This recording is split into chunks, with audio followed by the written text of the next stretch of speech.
Història de Xixona al carrer. Les exposicions de terror a la Fira de Nadal. Tradicionalment, els dies de Fira de Nadal, l'Ajuntament de Xixona organitzava una exposició en la Casa de Cultura dedicada al món del terror. Jo tenia la sort de coordinar l'exposició i realitzar les visites guiades. Des de l'any 2012 fins a aquest any han fet un total de 8 exposicions.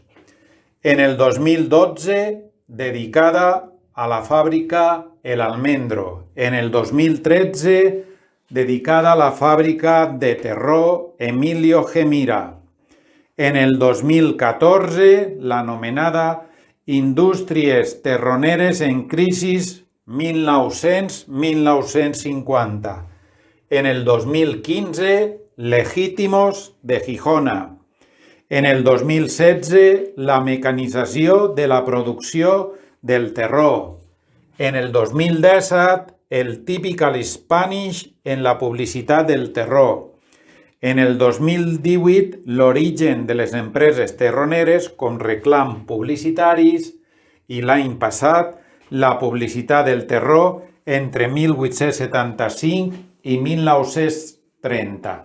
Este any, degut a la situació especial sanitària, ha fet impossible el poder organitzar una exposició de caràcter física. El que sí que anem a fer és traslladar-nos a les xarxes socials i fer una exposició virtual.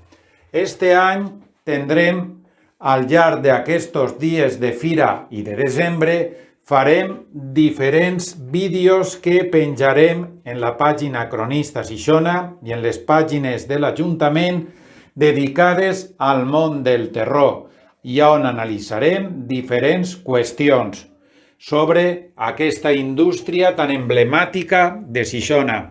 Sols agrair l'assistència del públic en aquests anys a l'exposició física.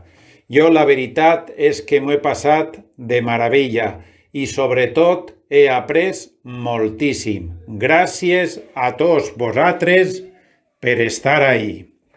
I este any, ja sabeu, a les xarxes socials, esteu atents a la pàgina Cronista Xixona.